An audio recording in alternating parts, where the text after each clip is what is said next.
Good morning, students. We are here with the next video, and let's start with the MCQs again. We have done 30 MCQs in the chapter Computer Networks. Next is, in continuation with the MCQ, next one is what is attenuation. इसके MCQ को attempt करने के लिए firstly आपको ये पता होना चाहिए कि एटेन्यूएशन होता क्या है. एटेन्यूएशन का मतलब है कि बाहर की क्लाइमेटिक कंडीशंस या फिर साउंड या किसी तरीके की इंटरप्शंस की वजह से जो हमारे सिग्नल की स्ट्रेंथ वीक हो जाती है उसको हम कहते हैं एटेन्यूएशन. ठीक है, मतलब आपने जिस स्ट्रेंथ का सिग्नल भेजा था रिसीवर को वैसा रिसीव ही नहीं हुआ. समटाइम्स क्या होता है कि हम बात करते हैं, हम तो प्रॉपरली बोल रहे हैं, लाउडली बोल रहे हैं, बट जो रिसीवर है उसको हमारी बात क्लियर ही नहीं आती. वो हमें बताते हैं आवाज नहीं आ रही, क्लियरली बोलो, तो हम और लाउड बोल रहे हैं. दैट मीन्स यहां से तो स्ट्रेंथ प्रॉपरली जा रही है, बट जो रिसीवर एंड पे वो रिसीव नहीं हो पा रही. अब उसके लिए कुछ भी रीजन हो सकता है कि may be on the way जब ये सिग्नल्स ट्रेवल कर रहे थे तो कुछ कंडीशंस की वजह से वो सिग्नल ब्रेक हो गए या फिर वीक हो गए या रिपीटर लगा कि उन्हें रीजनरेट नहीं किया या फिर डिस्टेंस बहुत ज्यादा था. कोई भी रीजन हो सकते हैं. तो इस टर्म को हम कहते हैं एटेन्यूएशन. ठीक है, अब इसके let's see the options. We have the option cable disturbance, then cable shortage, then loss of signal strength and unwanted signals with the transmission. अब अगर आपसे पूछा जाता what are the reason behind attenuation, then cable disturbance can be a reason, cable shortage भी reason हो सकता है, unwanted signals with the transmission is also a part of a reason for the attenuation. तो attenuation क्यों हो रही है उसके लिए तो तीनों options काम करेंगे. मतलब हमारा डिस्टर्बेंस, केबल का शॉर्ट होना या अनवांटेड सिग्नल्स का ट्रेवल करना, ये सब उसको एटेन्यूएशन को होने में हेल्प करते हैं. बट एटेन्यूएशन है क्या? हमारी एक्चुअल सिग्नल का जो स्ट्रेंथ है जब वो वीक हो जाता है या फिर वो लॉस हो जाता है उसको हम कहते हैं एटेन्यूएशन. So clear? तो इसी एक एमसीक्यू से हमारे पास दो तरीके के एमसीक्यू बनते हैं कि कौन से ऐसे फैक्टर्स हैं जिसकी वजह से एटेन्यूएशन होता है या फिर एटेन्यूएशन है क्या. तो आपके पास तीन तरीके के फैक्टर्स भी यहाँ पे आपको मिल गए, इनमें से कोई भी होगा तो यू कैन चूज. और है क्या एटेन्यूएशन वो भी आपके पास. तो इस एक एमसीक्यू से दो तरीके के क्वेश्चंस आपके प्रिपेयर होते हैं. Next, what is noise. अब नॉइस क्या है? हमारे सेम ऑप्शन से आपको भी पता है नॉइस क्या है. बाहर से जो अनवांटेड सिग्नल्स, अनवांटेड ट्रांसमिशंस हो रही हैं जिससे हमारा जो डेटा है वो कहीं ना कहीं हैम्पर करता है. मतलब हमारी सिग्नल की स्ट्रेंथ उतनी नहीं रहती, हमें वॉइस क्लियर नहीं मिल रही, कुछ ना कुछ इश्यूज हैं. तो वो सारी चीजें क्या है? It's a noise. ठीक है, अब इसमें ऑप्शन है हमारे पास cable disturbance, cable shortage, loss of signal strength, unwanted signal with the transmission. तो केबल डिस्टर्बेंस का कोई लॉजिक नहीं है नॉइस से, केबल शॉर्टेज का भी कोई मतलब नहीं है, लॉस ऑफ सिग्नल स्ट्रेंथ हमारी नॉइस उसका रीजन हो सकता है but it is not noise. तो अनवांटेड सिग्नल्स जो आपके ट्रांसमिट हो रहे हैं वो हमारे क्या होते हैं? नॉइज होती है. मतलब बाहर से जैसे कोई और नेटवर्क कैच हो रहा है उसकी वॉइस उसमें ऐड हो रही है, डिस्टेंस बहुत कम है, क्रॉस टॉक हो रहा है, तो ये सारी चीजें is a part of a noise. Next one is what is used to regenerate a digital signal. अब इन्हीं जो अब हमने एमसीक्यू डिस्कस किए, हमने कहा कि एटेन्यूएशन है, वेदर इट्स अ नॉइज, हमारी सिग्नल वीक होती है. दैट मीन्स जिस स्ट्रेंथ की signal we are sending from the sender, receiver is not receiving the actual signal. अब अगर बार बार उसके सिग्नल डिस्टर्ब हो रहे हैं, उसके पास जो सेंडर भेज रहा है वो उस क्वालिटी का नहीं मिल रहा, तो हमें कुछ ना कुछ तो करना पड़ेगा. तो उसके लिए एक डिवाइस आता है जो उस सिग्नल्स को, जो वीक सिग्नल्स को कैप्चर करके उसे रीजनरेट करता है. रीजनरेट का मतलब उसे रीस्ट्रेंथन करना, जैसे सेंडर से जिस क्वालिटी का, जिस बैंडविड्थ का आया था उसी बैंडविड्थ का उसे बना के आगे फॉरवर्ड करना. अगर हम इन डिवाइसेस का यूज नहीं करेंगे या फिर we are not regenerating the signals, तो रिसीवर तक रिसीव होते होते मे बी सिग्नल की स्ट्रेंथ इतनी वीक हो जाए कि हमें वो क्वालिटी ना मिले या फिर वो बात ही समझ में ना आए. So we have the options amplifier, booster, repeater and router. Router का तो कोई लॉजिक ही नहीं है यहाँ पे। देन रीजनरेट करने के लिए, रीस्ट्रेंथन करने के लिए हम क्या यूज करते हैं? Repeater.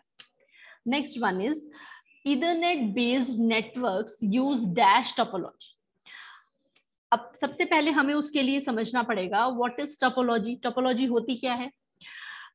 When we arrange two or more computer in a specific geometrical shape, so उसे हम कहते हैं topology.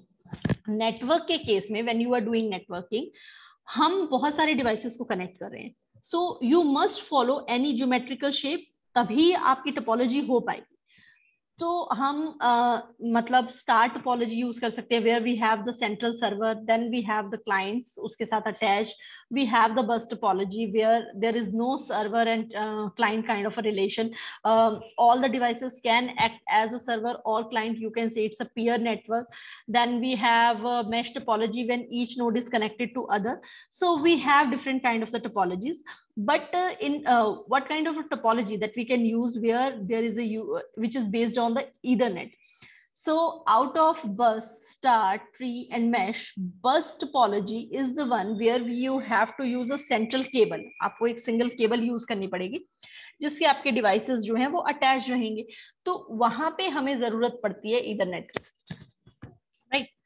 Next one is if all the devices of a network are connected via a central hub, then it is dash topology. आपने star topology पढ़ी, you have studied ring topology, you have studied tree topology, mesh topology, fully mesh topology. So इसमें से ऐसी कौन सा setup है topology का जिसमें आपके जो डिवाइसेस हैं, जितने वर्क स्टेशंस हैं और यू कैन से जितने नोड्स हैं, they are connected through a central hub. Central hub का मतलब एक सेंट्रल सर्वर जिससे बाकी सारे डिवाइसेस कनेक्टिंग हो गए। तो हमारी एक ही टोपोलॉजी ऐसी होती है जिसे हम स्टार टोपोलॉजी कहते हैं, जिसमें आपके पास एक सेंटर में सर्वर होता है और उस सर्वर से बाकी सारे नोड्स आप कनेक्ट करोगे। तो जहां पे सेंट्रल हब का क्राइटेरिया, वो टोपोलॉजी आपकी कौन सी होगी? Star topology. Then in which kind of topology, if there are n devices in a network, each device has n-1 ports of cable. मतलब अगर आपके पास 4 डिवाइस हैं तो आपके पास 3 वायर्स होनी चाहिए। आपके पास अगर 10 डिवाइसेस हैं उस नेटवर्क सेटअप में तो आपके पास कम से कम 9 डिवाइसेस, मतलब 9 पोर्ट्स या फिर 9 केबल्स के थ्रू हम उनको अटैच कर सकते हैं। तो ऐसा कौन सा टोपोलॉजी है? स्टार में ऐसा कोई क्राइटेरिया नहीं है, बस में कोई क्राइटेरिया नहीं है, उसमें सिंगल केबल होती है। ट्री टोपोलॉजी में हायरार्की फॉलो होती है।